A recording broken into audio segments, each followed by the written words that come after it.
할렐루야, 좋은 아침입니다. 오늘은 10월 23일 목요일입니다. 오늘도 말씀 앞에 나오신 여러분들을 주님의 이름으로 축복하고 또 환영합니다. 오늘도 말씀을 통해 허락하시는 하나님의 은혜와 평강이 여러분들의 삶 가운데 충만할 것을 다시 한번 확신하면서 오늘도 기대하는 마음으로 또 사모하는 마음으로 우리 간절한 마음으로 함께 말씀 묵상 나누겠습니다. 우리에게 주시는 하나님의 말씀은 스가랴 9장 1절부터 8절까지의 말씀입니다. 스가랴 9장 1절부터 8절까지의 말씀입니다.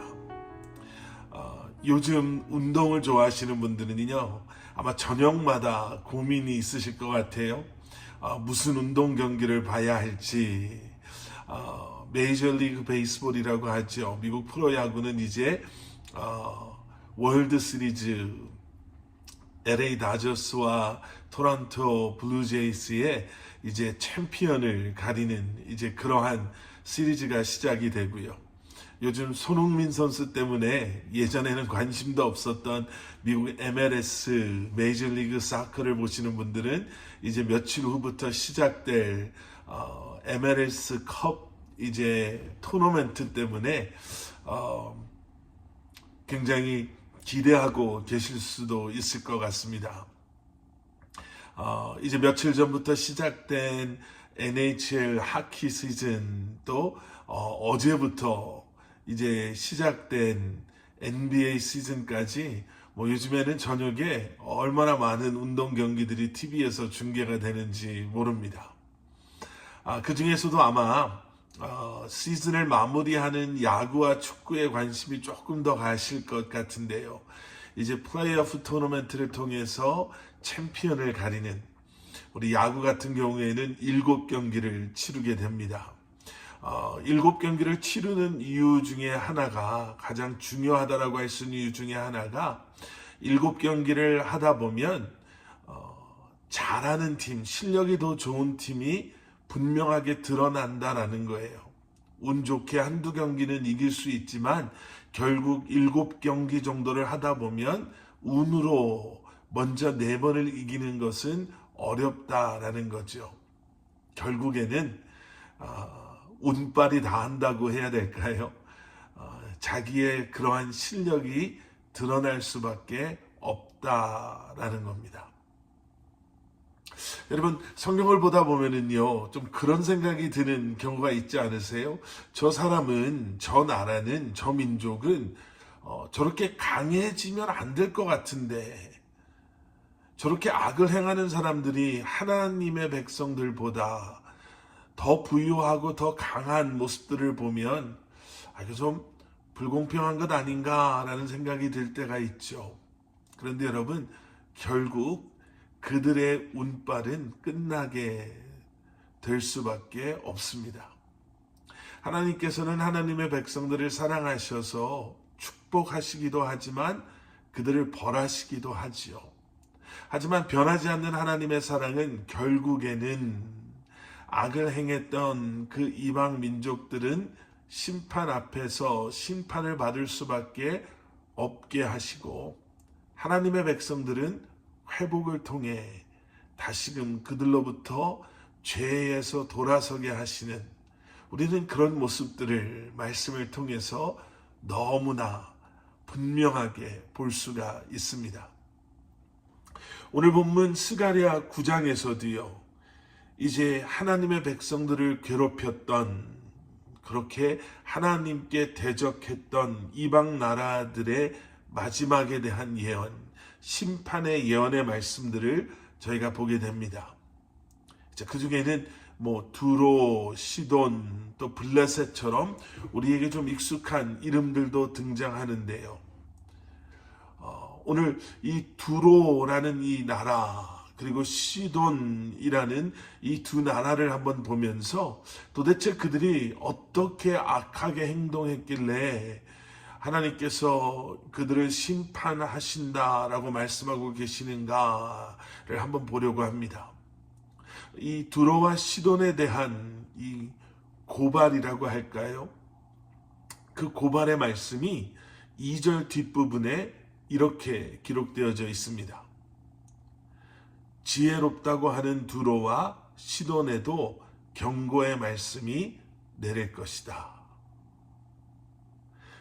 여러분 잘못 읽지 않으셨어요? 여러분들이 가지고 계신 성경이나 말씀 묵상지가 프린트가 잘못된 게 아닙니다. 아니 하나님의 심판을 받는다라고 하면 뭔가 좀 우리가 봐도 이건 너무 심했다라고 하는 어떠한 악한 그러한 죄가 기록되어져 있어야 할 것 같은데, 그들이 심판을 받는 이유는 지혜롭다고 했기 때문에, 그들이 지혜로웠기 때문에 심판을 받는다라는 거예요. 여러분, 그들은요 정말 지혜로웠습니다. 그런데 그 지혜가 결국은 그들로 하여금 하나님의 심판 앞에 서게 한 것이죠. 지혜로우면 심판을 받게 되는가? 아니요. 성경에는 두 가지의 그러한 지혜가 소개가 됩니다. 첫 번째 지혜는 하나님을 경외하는 지혜죠. 그리고 이 지혜는 하나님을 온전히 알게 되므로, 그리고 하나님 앞에 있는 나를 분명히 알게 되므로 우리로 하여금 겸손하게 합니다. 그리고 하나님을 경외하고 선을 행하도록 하죠.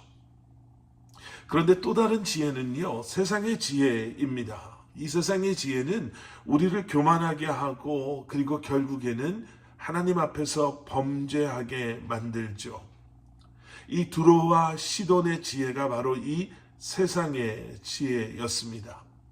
분명 그들은 부와 번영을 누렸지만 하나님께서 정말 싫어하시는 교만에 그들이 빠지게 되고요.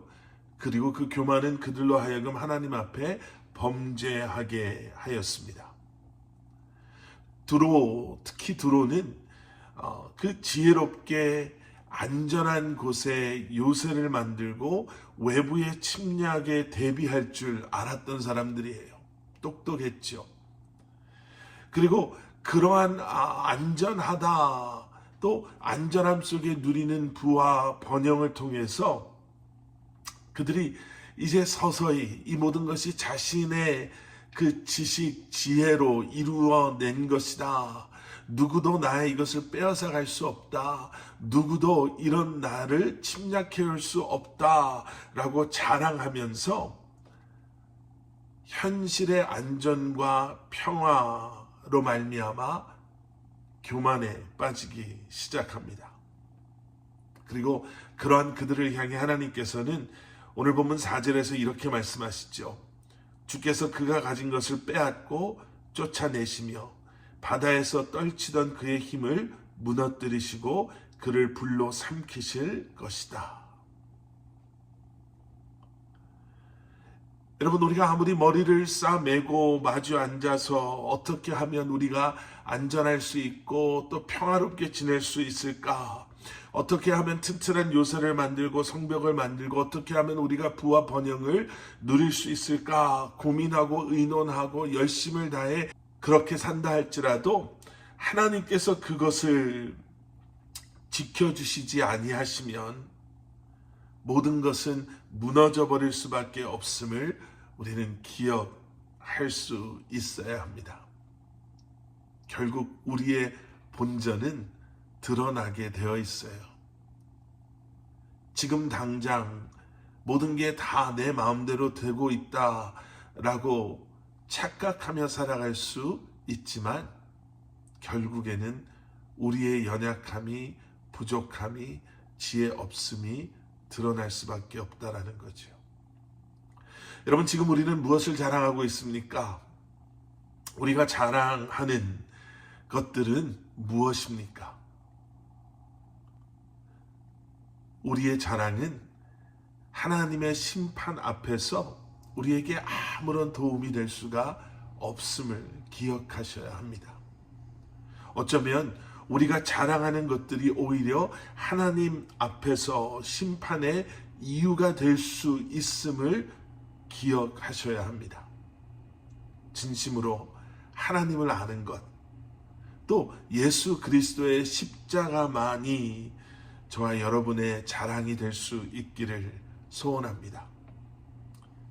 오늘 아침도 이렇게 하나님의 말씀을 묵상하며 하나님을 알아가는 것, 또 말씀을 통해 예수 그리스도를 닮아가는 것이 다시 한번 새로운 한 날을 여시며 저와 여러분이 자랑하는 그러한 우리의 자랑이 될 수 있기를 소원합니다. 함께 기도하시겠습니다. 사랑의 아버지 하나님, 다시 한번 주님을 온전히 바라보고 세상 속에서 흔들렸던 우리의 마음이 말씀을 통해 다시 한번 온전히 자리 잡게 하셔서 세상의 것을 쫓아가고 세상의 것을 자랑하는 인생 되지 않게 하시고 오직 주님 한 분만을 자랑하며 주님 안에 거하는 삶을 살아가는 저희들 되게 하여 주시옵소서.